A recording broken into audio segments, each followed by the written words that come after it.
Hi everybody, welcome back to my channel. So today I'm going to be stepping a little bit out of my comfort zone, just because I've never really been super interested in African cultures, and honestly I really don't know why. I remember being in elementary and they had like a cultural day or something, or at least just some kind of assembly, and there was a woman who came and she was dressed in traditional like African clothes and they were playing music, and I was just like, okay. But, my areas of interest are more South Asia and Latin America. However, I do think it's important to be holistic and study places everywhere. And so that's where today comes in. I really wanted to study some tribes, and I found this one, and I said, let's go for it. So that's where we're at right now. Go ahead and hit that subscribe button down below. It lets you know whenever I upload videos, which I am coming up with a schedule, so hopefully that means regular uploads now. Also, it really helps me out. And so yeah, let's go ahead and jump into today's topic.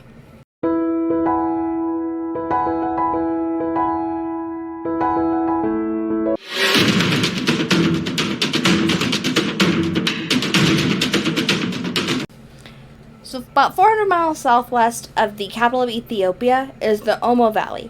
And in the Omo Valley live the Hamar Tribe, as well as a couple others that are like their sworn enemies. The river in the valley is the only one in the area that flows year-round, so it's very precious to be right next to it, even though half the time it's just infested with crocodiles. In the 2007 census, there are about 46,000 people who classified themselves as Hamar, and about 95% of them are Sunni, and they do practice the 9 basic teachings of Islam, though they do combine this with their traditional religion, which has the idea of objects in nature having spirits. Cattle and goats are a very important part of the Hamar lifestyle, and depending on how big the herd is, it directly influences how wealthy a family is.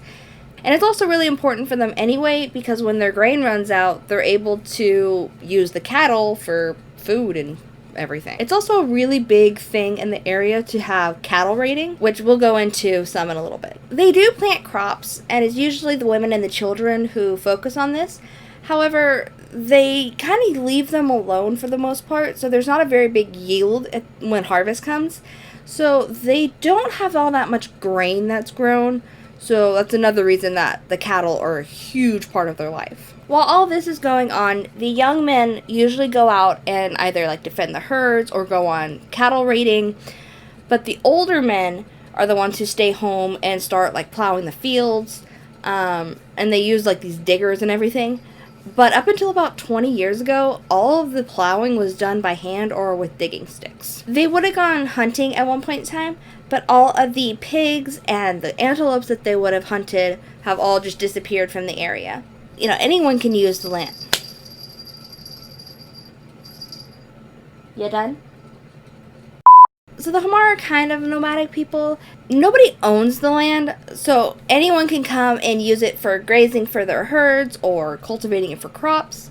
Once the land becomes exhausted or it's overcome with weeds, they pack everything up and they move. And they do this over and over and over again, and they've done this for generations. So it's kind of like a nomadic lifestyle, but also kind of not. The Hamar people only marry other people within their own tribe, and the parents have a lot of control over their sons. They are the ones who say that he is allowed to get married. And they do have a dowry system. It's pretty much with cattle.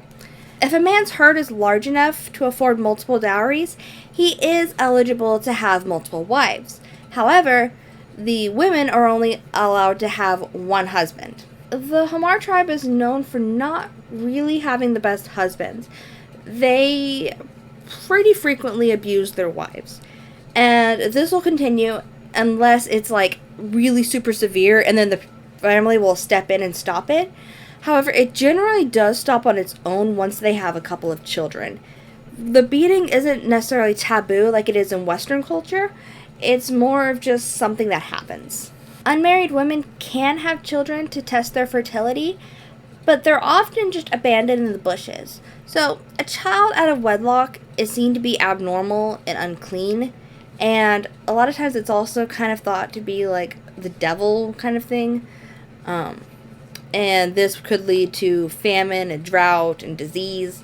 So a lot of times the parents would prefer to just give up their babies rather than to face all these other horrible consequences that go on. A lot of the men in the tribes don't get married until they're in like their mid-30s, but quite often the women will be about 17. And because they are so much older than their wives, usually they end up dying first, and so many of the women in the tribe are widows. And once the man dies, a widow can go ahead and take over just the entire household. Like I said earlier, the young men go out and do raids. And they usually do the raids for meat or to add more cattle to their herds. And if they so happen to murder someone from a neighboring tribe while they're out raiding, it's actually considered a pretty good thing for them. So they'll go home and they'll, have their heads held up high. Other people will be singing praise for them. And they undergo a scarification process. Each scar will mean a death on his own hands. So it's like in vertical rows, and they're known as hero scars. And if he needs more scars than he has the room on his body for, his wife is able to display the scars for him. Of course, the Ethiopian government is not okay with this, and so they're trying their hardest to stop it, and they don't want the scarification at all. So, because these are such rural areas, how are they going to stop it, right? So what they do is they find people who live in the tribes, and they basically become informants for the government. They would be the ones who would know that the scarification is happening, who it's happening to, who's the one performing it, why it's happening, everything about it. So then they go back to the government and tell them about it, and then the government comes in and cracks down. This hasn't stopped them, though. Like, if they do, it's more secretive now. The Hamar people also have a lot of body adornments and just colorful beads they wear, and they also have these elaborate hairstyles. And again, if someone has killed an enemy or a dangerous animal, the men get to wear this, like, mud cap thing that stays for about 3 to 6 months. The hair is, like, teased, and then they add lime to it, as well as, like, a red ochre, and they add, like, a goat vertebrae and all this stuff, and it's just this, like, mud cap that stays on to signify that they have killed someone or something dangerous. Unmarried women tend to have, like, this oval metal plate on their heads that's also used as a sun shield. And if they're betrothed, they have to just, like, wait in their house until their fiancé can come up with all of the dowry for them.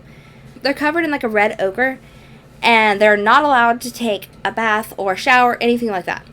They have to leave it for about 3 months, and they are not allowed to leave their houses either, much less the village. So it's really hard to take pictures of these women. The women wear these necklaces that are made of metal that are wrapped in leather, and they're generally like engagement presents. There's one necklace in particular that has like a phallic shaped end to it, which is only worn by a man's first wife. There's this ritual they have that a man has to undergo before he can be eligible to get married. And this has been around for at least 300 years, according to locals, and this is known as bull jumping. By being able to demonstrate like strength, bravery, and agility, he is proving that he is no longer a boy, but he is in fact a man. The timing of the ceremony is entirely up to the parents.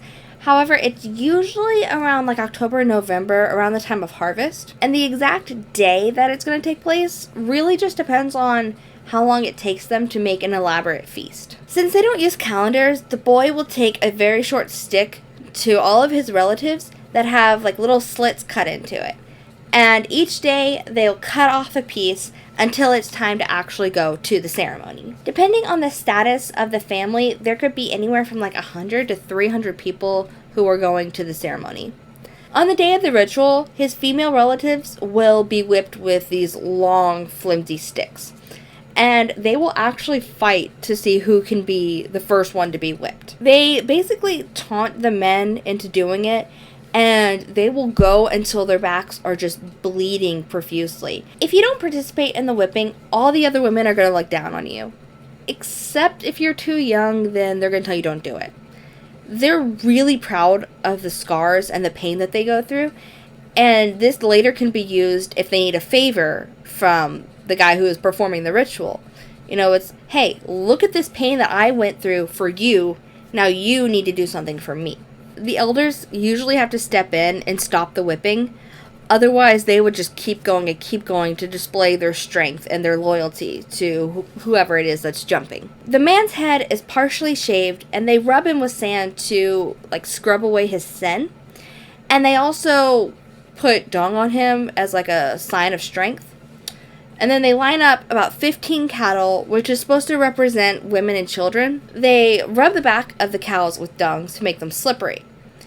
The man who also has these, like, tie straps of bark around him has to jump across all 15 cattle back and forth 4 times for the ritual to be completed. If he falls, he is able to keep going and try again, but if he falls too many times, then he doesn't pass the ritual. And people who are disabled also can participate in the ritual as well. They just kind of like a handicap of people helping them across. When he succeeds, he is taken off to have the rest of his head shaved, and he is now eligible to get married, which again is at the discretion of his parents.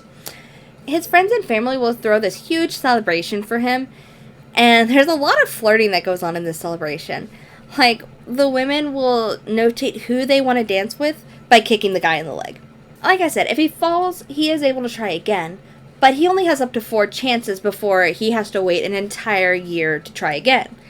And it's a really shameful thing to not be able to complete the jumping. Very much like with the hero scars, the Ethiopian government really wants to crack down on the whipping that the women go through. And while the elders do agree with them that it probably should stop, they also know that the women aren't going to stop. They're going to just keep going because for them, it's a pride thing. Like I said in the beginning, I'm not really that interested in African cultures. I really don't know why. I'm just not. However, I do find this one really interesting, and it makes me want to learn about more of them. Like I said, I'm usually just South Asian and Latin American, but who knows? Maybe this means I'll start having a new love for African cultures. Anyway, if you like this video, go ahead and hit that like button down below. And if you haven't already, subscribe.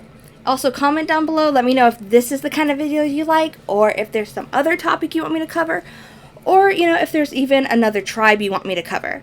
So, I'll see you guys in the next video.